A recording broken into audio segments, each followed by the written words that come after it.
हजूर बहुत देर कर दी आते आते। यही महत्वपूर्ण है। हाँ, ये तो भाजपाई भी बोलते हैं आपके लिए कि देर आए पर आए तो सही। तो हमारे साथ प्रभुराम चौधरी जी हैं, किसी परिचय के मोहताज नहीं है, अपने गृह जिले में हैं। गृह जिले इसलिए कि जिस रायसेन जिले में हम बैठे हैं, यहाँ पर 4 विधानसभा क्षेत्र हैं। उनमें से एक विधानसभा क्षेत्र जो न केवल प्रदेश, न केवल देश, बल्कि पूरी दुनिया में ख्यात है, सांची, उसका प्रतिनिधित्व करने का सौभाग्य प्रभुराम चौधरी जी को हासिल है। प्रभुराम चौधरी जी शुरुआती दौर से ही नेता हैं। महज 27 साल की उम्र में विधायक बनने का सौभाग्य सांची क्षेत्र की जनता ने प्रभुराम जी को प्रदान किया। और कमाल की बात यह है कि प्रभुराम जी ने अपने जीवन में प्रभुराम जी के लिए डंडा उठाया, वो आज प्रभुराम जी के लिए झंडा भी उठा के चलते हैं।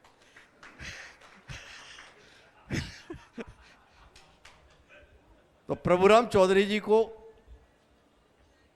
2 बातों का, 15 साल तक कांग्रेस पार्टी मध्य प्रदेश में वनवास में रही। उस वनवास को खत्म करने में जिन्होंने योगदान दिया उनमें से प्रभुराम जी एक थे, क्योंकि 2018 में जिन कांग्रेस विधायकों पर जनता ने भरोसा किया था उनमें से प्रभुराम जी एक थे। और 15 महीने में ही भाजपा के वनवास को जिन्होंने खत्म करा दिया वो भी प्रभुराम चौधरी जी थे, क्योंकि प्रभुराम चौधरी जी ने यह कहते हुए कि जनता के मुद्दों के साथ न्याय नहीं हो रहा है, हृदय परिवर्तन के साथ दल परिवर्तन किया, और नतीजा ये हुआ कि मध्य प्रदेश में सत्ता परिवर्तन हुआ। तो अब उसको भी काफी समय हो चुका है। उस अनुभव को हमें प्रभुराम जी से समझना है, 2023 के चुनाव को समझना है। तो प्रभुराम जी, आपका एक बार फिर स्वागत है हमारे साथ। हम विदिशा में मिले थे, अब रायसेन में मिले हैं। कभी भी आपका इरादा होगा तो आप विधानसभा के साथ लोकसभा भी लड़ ही सकते हैं। विदिशा मेरे सांची के बिल्कुल पड़ोस में है जी, और मंडीदीप मेरा जिला है जी, तो जी, लोकसभा तो एक ही है। जी। तो प्रभुराम जी, जानना यही है, सांची क्षेत्र में बड़ी लंबी लड़ाई लड़ी आपने भारतीय जनता पार्टी से, और जब आपने भाजपा का दामन थामा तो भाजपा आपस में भाजपा की क्या स्थिति है?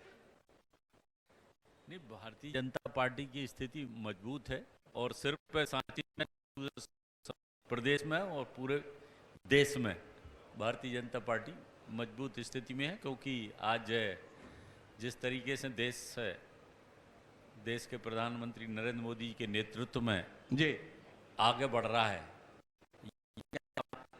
देश नहीं दुनिया इस बात को जानती है। और मध्य प्रदेश के मुख्यमंत्री शिवराज सिंह चौहान जी के नेतृत्व में जो मध्य प्रदेश जिस तेजी के साथ में विकास कर रहा है, तो निश्चित रूप से हम देश पे भी बात कर लेंगे, प्रदेश पे भी बात कर लेंगे, जिले पे भी बात कर लेंगे। हाँ, पर पहले सांची पे इसलिए बात कर लेते हैं हाँ, कि भाई आप भाजपा का हिस्सा बने और उपचुनाव में, जिसके 15 महीने पहले के चुनाव में आप 10,000 वोट से जीते, जी, वोटों से जीत गए,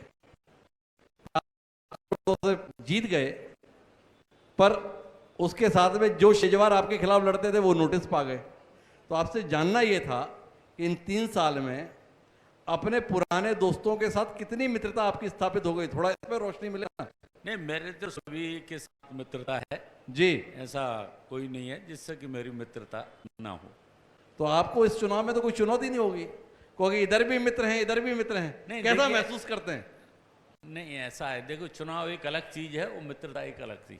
जी, नहीं, लेकिन जो कांग्रेसी हैं हाँ, उन्हें आपके खिलाफ, हाँ। उन्हें आपके खिलाफ आवाज निकालने में कितना नहीं, कष्ट होता देखिए, है? कांग्रेसी हैं तो वो भी हमारे मित्र हैं और भारतीय जनता पार्टी के तो मित्र हैं ही, सभी मित्र हैं। तो इतना बड़ा अंतर इसीलिए आया था कि दोनों तरफ मित्र हो गए तो लड़ने वाले रहे नहीं। नहीं, अब ये तो देखिए, जनता, लंबे समय से मैं इस क्षेत्र में जनता की सेवा मैंने की है जी, एज ए विधायक भी मैंने की है, as a director cooperative bank के मैंने की है, एज ए जिला पंचायत के सदस्य के रूप में मैंने की है, और कई बार मैं इलेक्शन में डिफीटेड हुआ, हारा भी, तब भी मैं जनता के बीच में रहा और जनता का एक विश्वास है हमारे साथ।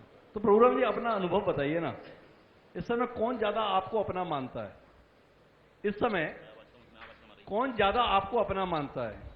ये भाजपा ही ज्यादा आपको अपना मानते हैं या ये कांग्रेस ही ज्यादा आपको अपना मानते हैं? अब ये तो आप पता लगाइए इन लोगों से कि कौन मेरे को ज्यादा मानते हैं। अब मैंने तो कहा मैं तो सभी मेरे मित्र हैं जी। और निश्चित रूप से आज भारतीय जनता पार्टी मध्य प्रदेश के मुख्यमंत्री शिवराज सिंह चौहान जी के नेतृत्व में जिस तेजी के साथ में मध्य प्रदेश का विकास हुआ है और पिछले 3-3.5 साल के अंदर सांची विधानसभा क्षेत्र में भी जो विकास जिस तेजी से हुआ है, निश्चित रूप से जनता का भी आशीर्वाद है और आगे भी मध्य प्रदेश आगे शिवराज जी के नेतृत्व में आगे बढ़ेगा। नहीं, हम भाजपा की परेशानी को इसलिए समझना चाहते हैं प्रभुराम जी कि यही रायसेन जिला था, इसी रायसेन से होते थे गौरीशंकर शेजवार, जी इसी रायसेन जिले से होते थे रामपाल सिंह।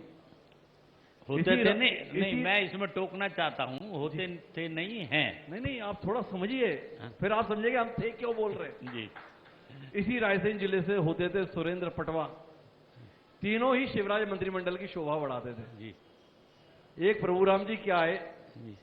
सभी अपनी जगह ढूंढ रहे हैं। नहीं देखिए ऐसा है, कितनी परेशानी महसूस करते हैं। सभी भारतीय जनता पार्टी के कार्यकर्ता भी हैं, वरिष्ठ नेता भी हैं और सब लोग एक साथ हैं। आप देख रहे हैं जिस तेजी के साथ में आज जो मध्य प्रदेश का विकास शिवराज सिंह चौहान जी के सब कुछ है में, पर मंत्री केवल प्रभुराम जी हैं। ये तो पार्टी तय करती है कि किसको किस रूप में काम लेना है, किसको संगठन में काम लेना है, किसको सरकार में काम लेना है। तो ये पार्टी नेतृत्व। तो जिले में लोग क्या महसूस करते हैं और जिले के पुराने कार्यकर्ता क्या महसूस करते हैं? जिले के सब कार्यकर्ता शिवराज सिंह चौहान जी के नेतृत्व में काम कर रहे हैं और जिले का भी विकास तेजी के साथ में हो रहा है। नहीं प्रभुराम जी, आप थोड़ा विस्तार से समझाइए ना कि उनके अपने पुराने नेता इस स्थिति में हैं तो उससे आपको कितनी परेशानी जाती है या कितनी अनुकूलता जाती है? नहीं, मेरे को कोई परेशानी नहीं आती। मैं तो आप देख रहा हो, अगर परेशानी आती तो मैं इतना तेजी से विकास थोड़ी कर पाता। जी। आज मुख्यमंत्री जी के नेतृत्व में सबका विश्वास है, जी। शिवराज सिंह चौहान जी के नेतृत्व में विश्वास है। डबल इंजन की सरकार है, केंद्र में नरेंद्र मोदी, मध्य प्रदेश में मुख्यमंत्री शिवराज सिंह चौहान। आप देख रहे हैं कि अभी ऐसी नई नई योजनाएं आज मध्य प्रदेश के अंदर जो लाई गई, जैसे मुख्यमंत्री लाडली बहना योजना, मध्य प्रदेश की 1,25,00,000 बहनों के खातों में हर महीने 1,000 रुपये डाले जा रहे हैं। जैसे अभी आपने देखा, कल ही माननीय मुख्यमंत्री जी ने सीखो कमाओ योजना, जो युवा हैं, वैसे तो मध्य प्रदेश की सरकार ने अभी 1 साल के अभी अंदर 1 लाख युवाओं के लिए सरकारी नौकरी दी जी। और उसके बाद भी बहुत सारे जो लोग अगर छूट गए तो उनको सीखो कमाओ योजना के अंतर्गत योजना पे मैं आता हूं 8,00,000 जी 10,000 प्रत्येक महीने उनको पैसा भी दिया जाएगा और वो काम भी सीखेंगे। जब काम सीख जाएंगे तो उनको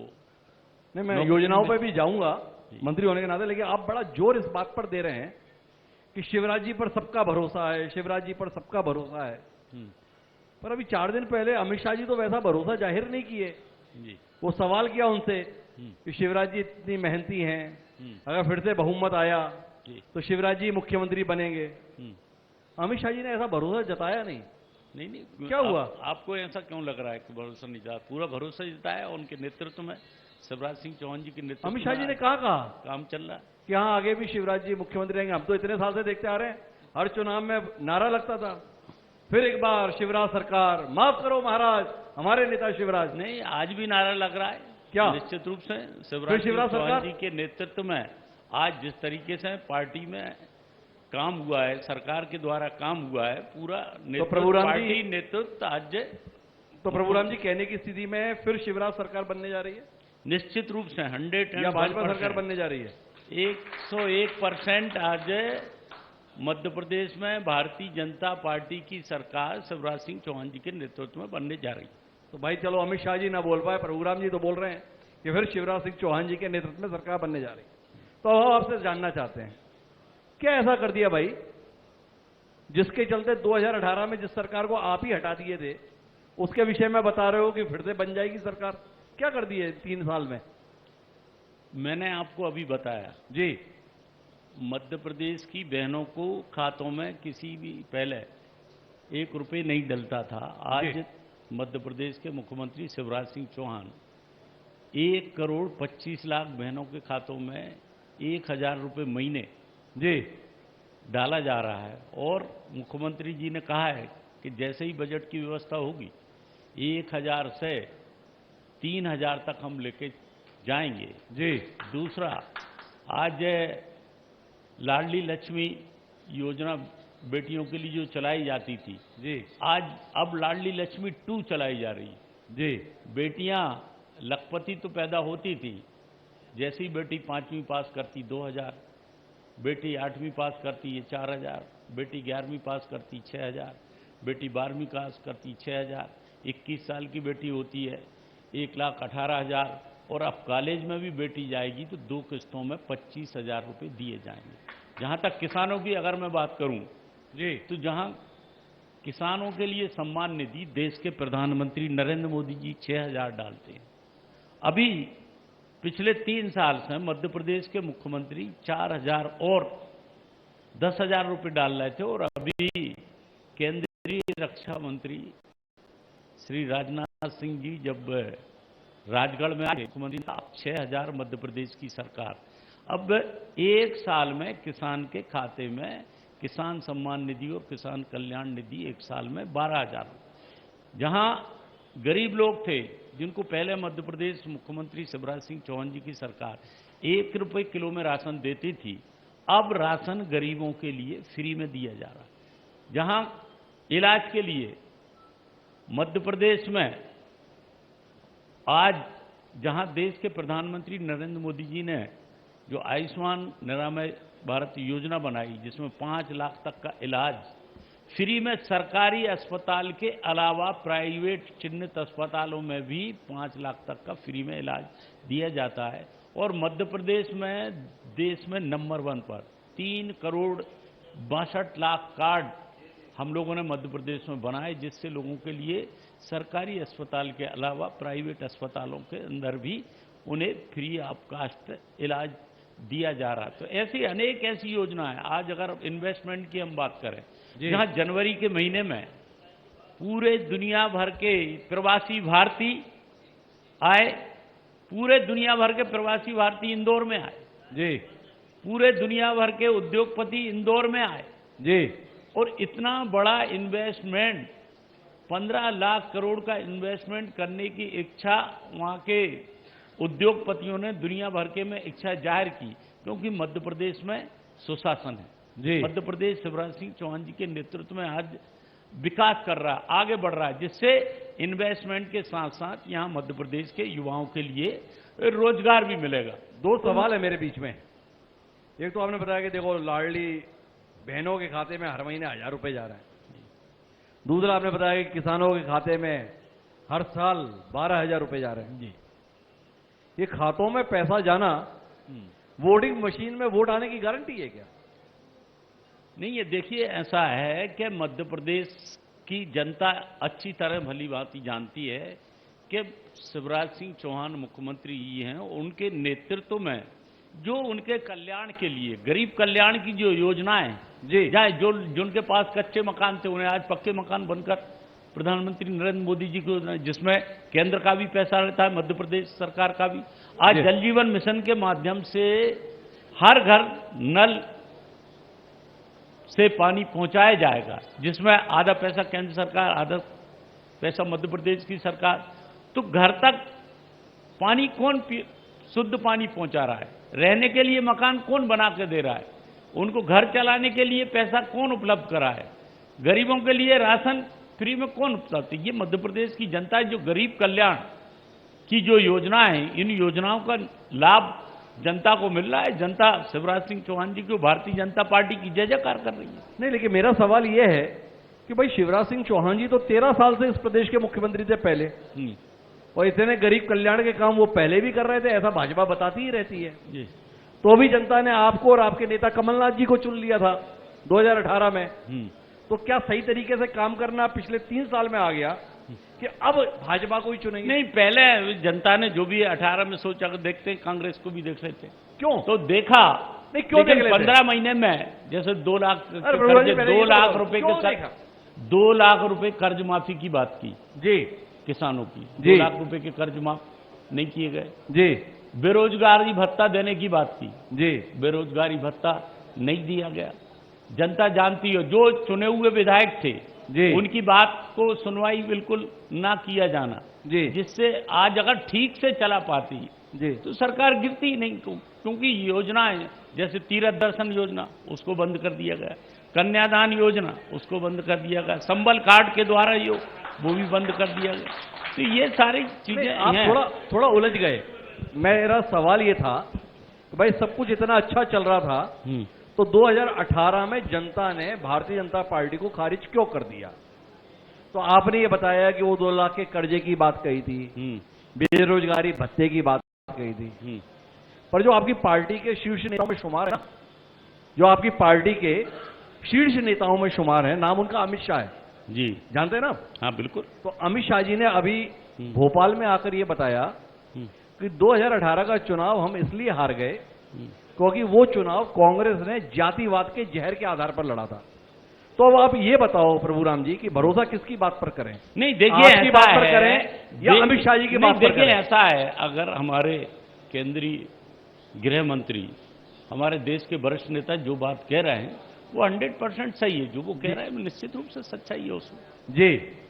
तो और उन्होंने पूरा 20 साल का जो रिपोर्ट कार्ड भी प्रस्तुत किया मध्य प्रदेश की जनता के सामने कि सरकार ने मध्य प्रदेश में क्या क्या कार्य किए, चाहे गरीब कल्याण के हों, जन कल्याण के हों, मध्य प्रदेश के विकास के लिए हो, मध्य प्रदेश के इंफ्रास्ट्रक्चर की बात हो जी। तो आज देखिए आज मध्य प्रदेश किस तेजी के साथ में आगे बढ़े।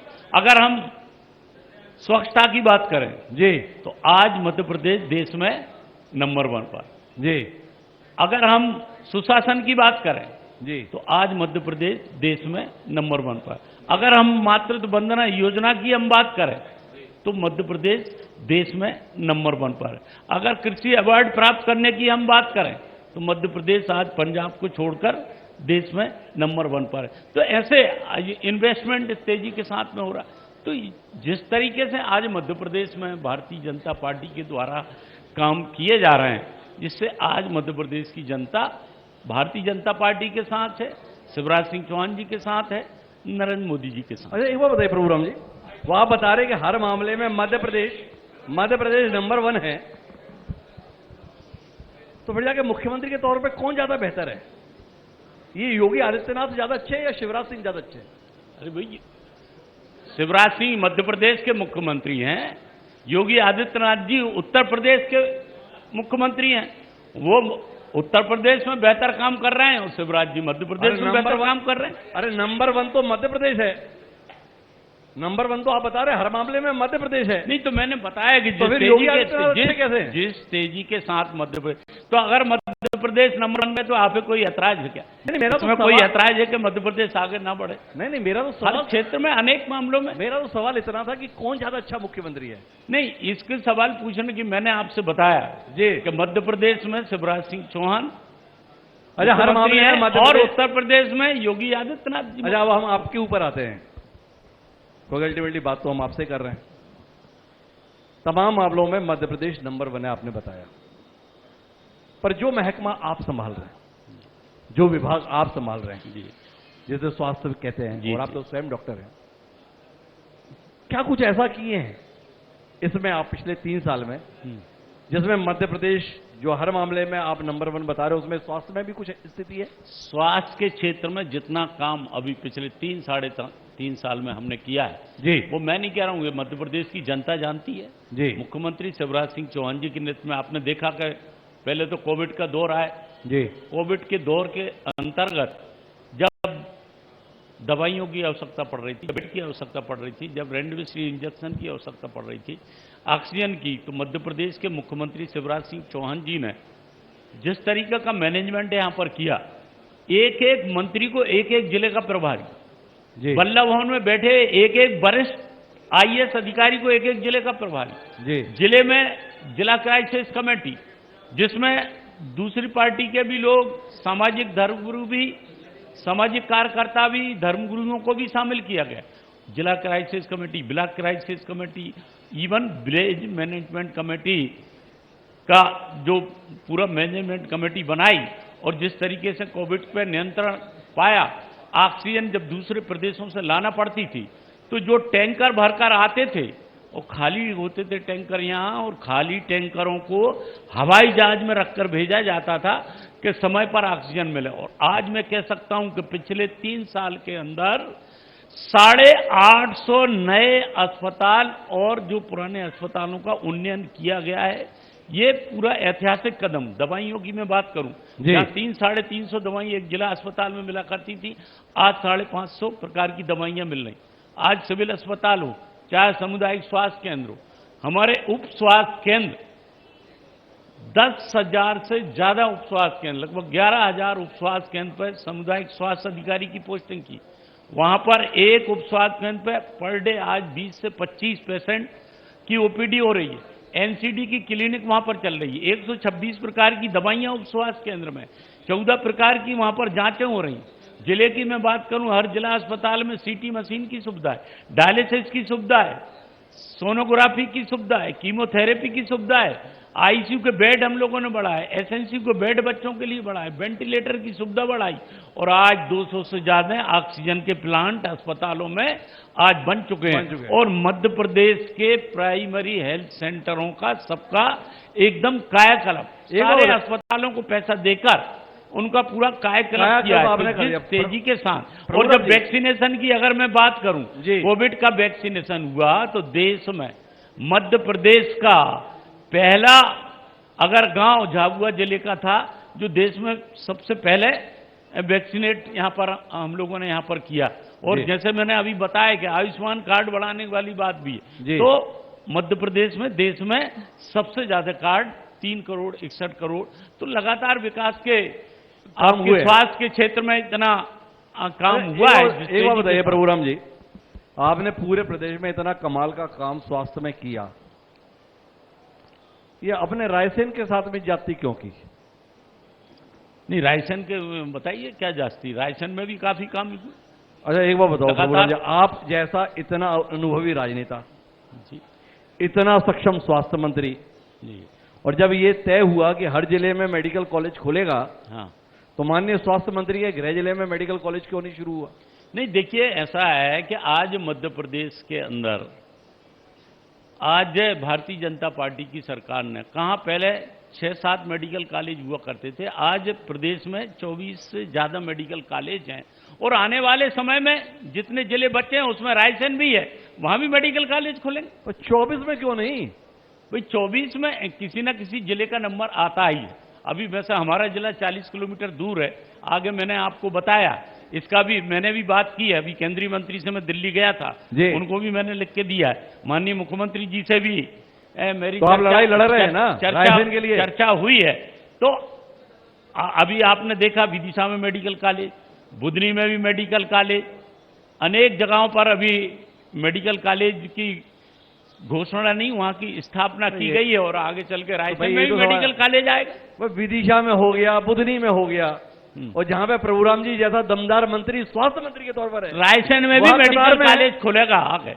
तो प्रभुराम जी का ऐलान है कि रायसेन में भी खुलेगा। हाँ। हम इस चर्चा को थोड़ा और विस्तार देना चाहते हैं। प्रभुराम जी भारतीय जनता पार्टी का हिस्सा बने हैं, प्रभुराम जी का भाजपा का हिस्सा बनना भाजपा को कितना भाया, ये उनके जिलाध्यक्ष से समझना चाहते हैं। मैं सादर आमंत्रित करूंगा जिलाध्यक्ष जी को, उनका भी लिए व्यवस्था बनाए। आइए दिनेश जी। अच्छा, बधाई हो आपको, आज मोदी जी एक बड़ी महत्वपूर्ण सूचना हम अपने दर्शकों को साझा कर रहे हैं कि चंद्रयान सफलतापूर्वक चांद की धरती पर लैंड कर गया है। भारत के लिए बड़ी उपलब्धि है। चाहेंगे एक बार जोरदार तालियां। भारत माता की, भारत माता की, भारत माता की मातरम। तो प्रभुराम जी आपको भी बधाई इस उपलब्धि के लिए, और भी पूरे देशवासियों के लिए बधाई देता हूं मैं कि आज देश के प्रधानमंत्री आदरणीय नरेंद्र मोदी जी के नेतृत्व में आज अंतरिक्ष में हमारा जिस तरीके से परचम लहराया है, ये हमारे भारतीय जनता पार्टी और देश के प्रधानमंत्री नरेंद्र मोदी जी और हमारे वैज्ञानिकों के लिए मैं बहुत बहुत बधाई देना चाहता हूं। धन्यवाद प्रभुराम जी। तो हम अपनी चर्चा को थोड़ा सा और विस्तार देते हैं। हमारे साथ भारतीय जनता पार्टी के रायसेन के जिलाध्यक्ष मौजूद हैं। अमान्य आपसे ही जानना चाहते हैं, प्रभु राम जी कितने भाई या कितना सताए, थोड़ा आप बताएं। मैं बहुत जिम्मेदारी के साथ इस मंच के माध्यम से कहना चाहता हूं कि आपने सीधा प्रश्न ये है कि प्रभु राम जी के आने से लाभ या घाटा। जी।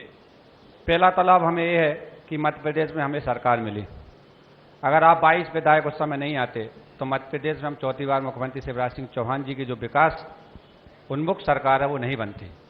दूसरा, आप अगर जिले की दृष्टि से देखा जाए तो हमें कह सकते हैं कभी हम 20,000 कभी 25,000 से अधिकतम उस विधानसभा को जीतते थे, और हमें कहें कि इस बार अगर 64,000 से जीते हैं तो वह भी एक लाभ है कि रायसेन जिले में मध्य प्रदेश की सांची विधानसभा उस समय जितने भी उपचुनाव हुए उनमें सबसे अधिक जीते थे।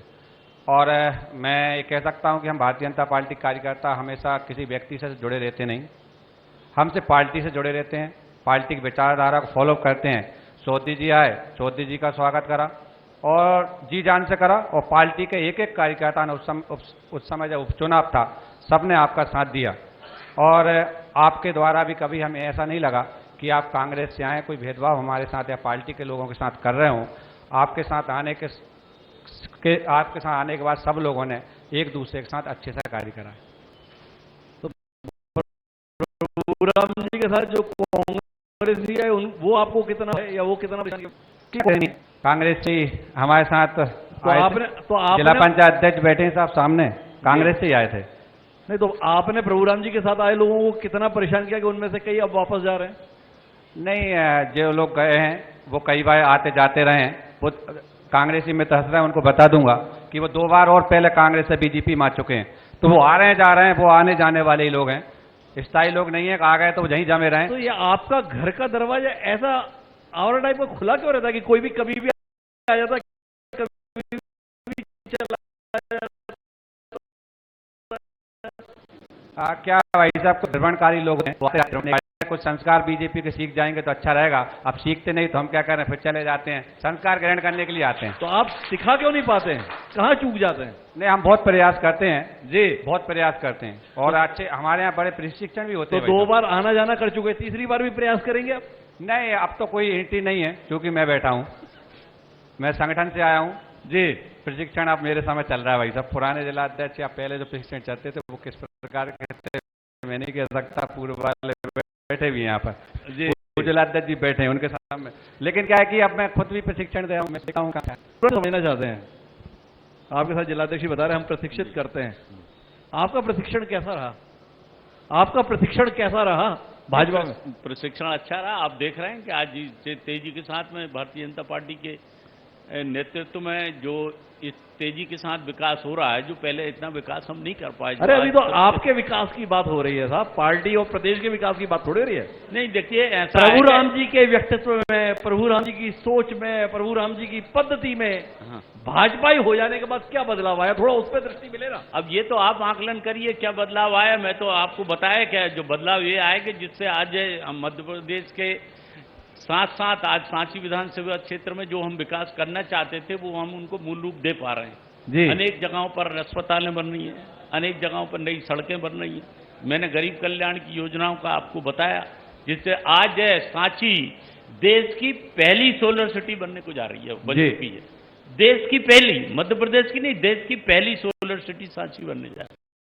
आप हमें बार बार क्षेत्र के विषय में, प्रदेश के विषय में, देश के विषय में बताया, लेकिन मैं समझना ये चाहता हूं अपने सुधी दर्शकों के लिए कि एक व्यक्ति के तौर पर, एक राजनेता के तौर पर भारतीय जनता पार्टी का हिस्सा बनने के बाद प्रभु राम चौधरी जी के व्यक्तित्व में क्या परिवर्तन आया, सोच में क्या परिवर्तन आया, इसके संदर्भ में कोई दृष्टि दीजिए ना। प्रभु राम जी, क्या बदलाव आया, क्या आप देख पाए कि जो मैंने कांग्रेस में 40 साल लगाए और ये 3 साल जो मैंने भाजपा में लगाए, क्या अंतर रहा दोनों दलों में? नहीं, मैंने आपसे पहले भी बताया जी कि मुझे पहले ही आ जाना चाहिए था भारतीय जनता पार्टी में। देर मैंने की है, जो आज तेजी के साथ में आज जो विकास हो रहा है जी, उसको हम आज कर पा रहे हैं जी। मतलब केवल विकास के लिए आना चाहा, बाकी इनके विचार में कुछ नहीं। देखिए, जनता सर्वोपरि है जी, और जनता की सेवा करना भी हमारा एक जनप्रतिनिधि का एक नैतिक दायित्व बनता है जी। कि जो जनता हमको चुनती है तो हम उसके सुख दुख में शामिल हों, उनके काम हम लोग कर सकें। और जो भारतीय जनता पार्टी की नीति है, आज देश के प्रधानमंत्री जिस तरीके से भारत को अग्रसर कर रहा जी। है, आज भारत माता को आगे बढ़ाने के लिए, जैसे अभी चंद्रयान 3 का आज विश्व में आज डंका नरेंद्र मोदी जी के नेतृत्व में रहा, इसी तरीके से मध्य प्रदेश के अंदर जो लोगों के लिए जन कल्याण की योजनाओं के जो काम आज किए जा रहे हैं, तो हमको लगता है कि आज मुख्यमंत्री शिवराज सिंह चौहान जो बने तो इतने विकास के कार्य, जनता के कल्याण के कार्य मध्य प्रदेश और सांची विधानसभा क्षेत्र प्रदेश का क्षेत्र का विकास तो हो गया, पर भाजपाइयों का विकास रुक गया अध्यक्ष जी। जब ये सरकार बनी ना, तो हमें वो उदास चेहरे अभी भी याद है टीवी स्क्रीन पर, रामपाल सिंह जी का, सुरेंद्र पटवा जी का। इनके चेहरे उदास ना रहे, इसके लिए आप क्या कर रहे हैं? नहीं, ऐसी देखिए, बात नहीं है। मैं आपसे बोलना चाहता हूं पूरी जिम्मेदारी से भाई साहब जी। जब आपने कहा सरकार बनी तो लोग उनके चेहरे उदास रहे, ये बिल्कुल गलत है। जब 64,000 से आप जीते हैं तो उस समय विधानसभा के प्रभारी स्वयं रामपाल सिंह जी थे, आपके सारथी के रूप में रामपाल सिंह जी थे, उसका एक पहिया सुरेंद्र पटवा जी भी थे, उसका दूसरा पहिया रामकृष्ण पटेल जी भी थे, और उसके वो जो पूरी रथ की जो संरचना थी जिसमें आपको बिठाला गया तो उसमें पूरा भाजपाई कार्यकर्ता लगा हुआ था। और आज भी मैं कह सकता हूं, आप माननीय रामपाल सिंह जी से बात करें, माननीय पटवा जी से बात करें, किसी भी भाजपा के कार्यकर्ता को इस बात का दुख नहीं है कि आप मंत्री हैं और हम मंत्री नहीं हैं।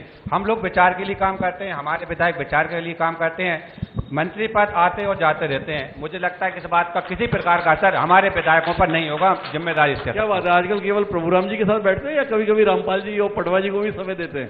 भाई साहब, अभी मैं रामपाल जी भाई साहब मेरे साथी थे, वो निकल गए सिलवानी विधानसभा में जी। और आपके साथ में आपके यहाँ आ गया हूँ, और इसके बाद हम अभी माननीय राम पटवा जी को देखने के लिए जाएंगे साथ में ही, तो तीनों जगह बराबर समय दे रहे हैं, आज इससे समझ लीजिए। तो भाई आप जिलाध्यक्ष जी हैं, आपको अखरता नहीं कि हमारी पार्टी के इतने पुराने नेता जो कितने कितने साल तक मंत्री रहे, अब संतरी जैसी हैसियत में हैं, अध्यक्ष जी को परेशानी नहीं होती? नहीं भाई साहब, आप सीधा इशारा माननीय डॉक्टर गोविंद शेजवार जी साठ करना चाह रहे हैं। मैं खुद ही बोल देता हूँ, वो हमारे वरिष्ठ नेता हैं और मुझे लगता है कि वो इन छोटी मोटी बातों को कभी सोचते भी नहीं है और ना मानते हैं। वरिष्ठ नेता है, सीनियरिटी है, और कभी इस प्रकार का उनकी ओर से बयान कभी नहीं आया। वो चौधरी जी को लेकर सार्वजनिक आया हो तो बताइए उन्होंने कहीं आपकी बुराई की हो। अरे हम क्या बताएंगे, आपने ही बताया था जब चुनाव का परिणाम आया था, उसके साथ में ही गौरीशंकर शेजवार जी के नाम से नोटिस आया था। नहीं, वो नोटिस किन परिस्थितियों में कैसे आया था उस चीज पर तो हम इसलिए नहीं जाना चाहेंगे, कुछ विषय अलग अलग होते हैं, उस समय की परिस्थिति कुछ रही होंगी, लेकिन आज की परिस्थिति में बढ़िया ऐसा कुछ हमारे यहाँ की स्थिति परिस्थिति खराब नहीं है। अभी विधानसभा सम्मेलन था, उनके जितने भी लोग थे उनके साथ उन्होंने खुद फोन करके सब लोगों को बोला, आपने उन लोगों से बात करी, हमारे यहाँ सब ठीक है। तो कब साथ दिखवा रहे हमें चौधरी जी और शेजवार जी? कभी भी भाई साहब, चुनाव आ रहा, आशीर्वाद लेने जाएंगे, आप छोटे हैं वो बड़े हैं, कभी भी जाएंगे, कभी भी देख लीजिए, कभी भी दिखाएंगे भाई साहब। चलिए अब आखिरी सवाल पर आता हूं आपके पास संगठन की दृष्टि से। 2018 में जिस 2013 में एक तरफा भाजपा की लहर चली थी, कुछ तो ऐसा किए थे कि आधे आधे में बट गए थे। कौन सी गलतियां की थी जो आधे आधे में बटे थे और इस बार उन गलतियों को सुधार लेंगे? देखिए, 2018 में कांग्रेस ने सरकार बनाई थी, ठीक है, लेकिन आप अगर देखेंगे वोट परसेंटेज में भारतीय जनता पार्टी को ज्यादा हम रायसेन जिले की बात कर रहे हैं। रायसेन में 2013 में 4 सीटें भाजपा ने जीती थी, 2018 में 2 सीटें आप जीते, 2 सीटें हारे। प्रदेश देश सब छोड़िए ना, जिलाध्यक्ष है, रायसेन जिले की चिंता कीजिए। मैं रायसेन की बात करता हूं, क्योंकि मैं उस समय एक तो जिले के किसी दायित्व पर था भी नहीं, और मैं आज उस समय एक कार्यकर्ता के नाते बोलना चाहता हूं, गलतियां होती हैं, हुई होंगी हमसे गलती, जिसने जनता ने हमको स्वीकार नहीं करा, आपको जिता दिया था, हम तो इनके विरोध में ही थे। आप कांग्रेस का झंडा बुलंद कर रहे थे तो हम बीजेपी का कर रहे थे, लेकिन हमने हमारे लिए प्रयास करा था, हम फिर भी 2 सीटें जीते, और हमें कहें 50-50 मामला था, एकदम ये नहीं कह सकते स्वीप हो गए थे हम, और आज हम ये कह सकते पिछली बार जो 50-50 था, इस बार हम क्लीन स्वीप करेंगे, 4 सीटें विधानसभा की रायसेन जिले से जीतेंगे। तो 4 सीटें जीतने का दावा है। प्रभुराम जी, आखिरी बातचीत आपके साथ में, आखिरी टिप्पणी चाहिए। कांग्रेस लगातार ये कह रही है कि आप लोगों ने अगर दल बदल ना किया होता तो प्रदेश के 55 लाख किसानों के साथ न्याय हो गया होता, 27 लाख किसानों का कर्जा माफ हो गया था। बचे हुए किसानों की कर्ज माफी केवल और केवल आप लोगों के कदम के चलते अटक गई, भटक गई। अब जैसे ही चुनाव जीतेंगे पूरा कर देंगे। कुछ कहना चाहेंगे इस पर? कांग्रेस की सरकार 15 महीने रही और उस समय राहुल गांधी जी ने कहा था 1, 2, 3, 4, 5, 6, 7, 8, 9, 10 अगर 10 दिन में माफ नहीं किए तो मैं सरकार बदल दूंगा, मुख्यमंत्री बदल दूंगा। नहीं हुआ, उतना टाइम नहीं, जब तो सरकार तो 15 महीने। अगर ये कर रहा होते तो लोग आज सरकार में से लोग अगर चुने हुए विधायक जी और मंत्री लोग, आपने ये देखा होगा कि जब दल बदल होता है तो ये आदमी या तो टिकट लेने के लिए चुनाव के समय जाते हैं, आते जाते हैं जी, लेकिन जो मंत्री थे, विधायक थे, अगर सरकार ठीक चल रही होती, अगर कमलनाथ को अगर की बात अगर सुन रहे होते, या अगर किसानों का कर्जा उन्होंने माफ कर दिया होता है, अगर जो वादे किए थे वो पूरे अगर किए होते, वचन पूरे किए होते, तो सरकार गिरती नहीं। वो सरकार में जो काम किए नहीं उन्होंने किसी तरीके। तो प्रभुराम जी का कहना है कि वचन भंग कांग्रेस की सरकार ने किया था, इसलिए वह बीच में ही अधोगति को प्राप्त हो गई। भरोसा है प्रभुराम जी को कि हम प्रदेश में शिवराज जी के नेतृत्व में फिर सरकार बना रहे हैं। जिलाध्यक्ष जी को भरोसा है रायसेन में 4 सीटें जीत रहे हैं। चुनाव का समय है, हाथ का गन को आरती किया और पढ़े लिखे को फारती किया। 3 महीने बाद परिणाम आ जाएगा, फिर मिलेंगे, फिर बैठेंगे और दावों की पड़ताल करेंगे। आप दोनों मेहमानों का बहुत बहुत धन्यवाद इस चर्चा का हिस्सा बनने के लिए। चाहूंगा एक बार जोरदार तालियां हमारे मेहमानों के लिए और आगे की कार्रवाई के लिए सनी जी। बिल्कुल, तो तालियों की गड़गड़ाहट लगातार जारी रहनी चाहिए क्योंकि आगे जो हमारा सेशन है, सेशन नहीं कहेंगे, हम अपने अंतिम पड़ाव में आ चुके हैं और अब बारी है उन लोगों की, उन कर्मवीरों की जिन्होंने की विपदा में समाज में अपना सहयोग दिया है, भागीदारी निभाई है। और हम अब सम्मान करने जा रहे हैं उन लोगों का माननीय प्रभुराम चौधरी जी के हाथों, जो कि बिल्कुल आपसे भी निवेदन है कि आप भी आए और मैं आमंत्रित करना चाहूंगा मंच पर पूर्व नगर पालिका अध्यक्ष चौहान साहब जी को, बद्री सिंह चौहान जी को। बद्री सिंह चौहान जी, आप सादर आमंत्रित हैं। और अब बारी है सम्मान की, तो सम्मान के लिए मैं आमंत्रित करता हूं मंच पर मनोज सोनी जी, जो कि कोरोना काल के दौरान लोगों को उन्होंने खाना पहुंचाया। तालियों की गड़गड़ाहट होते रहनी चाहिए माननीय प्रभुराम चौधरी जी से, और अन्य हमारे मुख्य अतिथि से निवेदन है कि वो इनका सम्मान करें। अशोक राठौड़ जी, कोरोना काल में इन्होंने भी लोगों तक खाना पहुंचाया, उनकी मदद की, रायसेन से है ये भी, इनके लिए भी जोरदार तालियां होनी चाहिए, तालियां बजती रहनी चाहिए क्योंकि उत्साहवर्धन इससे होता है और समाज में कुछ लोग जो कि इनसे प्रेरणा लेकर आगे भी इसी तरह का काम करने की कोशिश करते हैं। तालियां बजती रहे, ये आपसे निवेदन है मेरा, जोरदार तालियों की गड़गड़ाहट होती रहे। तो मनोज सोनी जी, अशोक राठौड़ जी, दोनों ने ही कोरोना काल के दौरान लोगों तक खाना पहुंचाया। इसके बाद जगदीश सोनी जी, जो कि समाज सेवी है, मंडीदीप से है। जगदीश सोनी जी मंच पर आए। जगदीश सोनी जी मंच पर आए, आपसे भी निवेदन है। संजय अग्रवाल जी, धार्मिक आयोजन करते रहे हैं संजय अग्रवाल जी, खासतौर पर खाटू श्याम के आयोजन जो होते हैं वो संजय अग्रवाल जी करते हैं और इसके लिए जोरदार तालियां। धर्म को लेकर समाज के बीच धर्म की पताका वो फहरा रहे हैं। आकाश रघुवंशी जी, रघुकुल कोचिंग से निःशुल्क शिक्षा देते हैं उन बच्चों को। दो ही मोमेंट तो बचे, प्रभुराम जी का और बीजेपी अध्यक्ष का।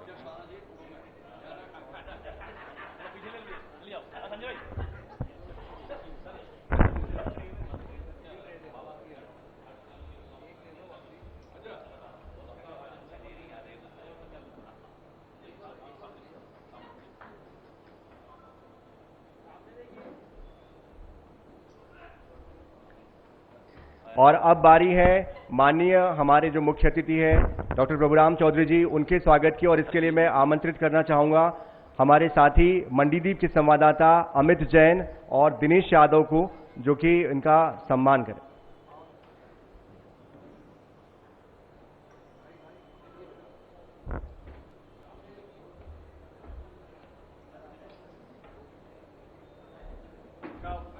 तालियां बजती रहें, तालियों की गड़गड़ाहट लगातार होती रहनी चाहिए।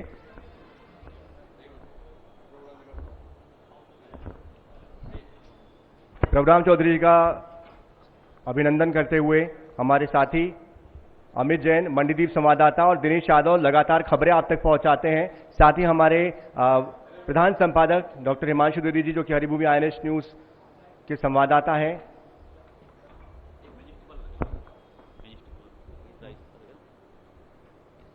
मोमेंटम नहीं है, बोल रहे हैं।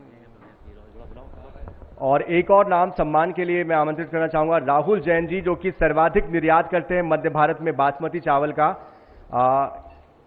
इनसे मेरा निवेदन है कि ये मंच पर आए। तो सर्वाधिक निर्यात करते हैं मध्य भारत में बासमती चावल का राहुल जैन जी। रायसेन की पहचान बासमती के लिए ये ना सिर्फ भारत बल्कि विश्व में पहुंचा रहे हैं, गौरवान्वित कर रहे हैं रायसेन को। तालियां इनके लिए बजती रहनी चाहिए।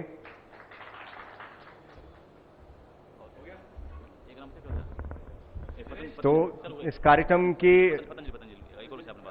कड़ी में अब अंतिम नाम है रमेश शर्मा जी का, जो कि योगाचार्य हैं पतंजलि योग पीठ से। रमेश शर्मा जी, आप भी सादर आमंत्रित हैं। योग के जरिए लोगों को स्वस्थ रहने का संदेश देते हैं। आज की भागदौड़ भरी जिंदगी में लोगों को स्वस्थ रहने के लिए प्रेरित वो कर रहे हैं। रमेश शर्मा जी,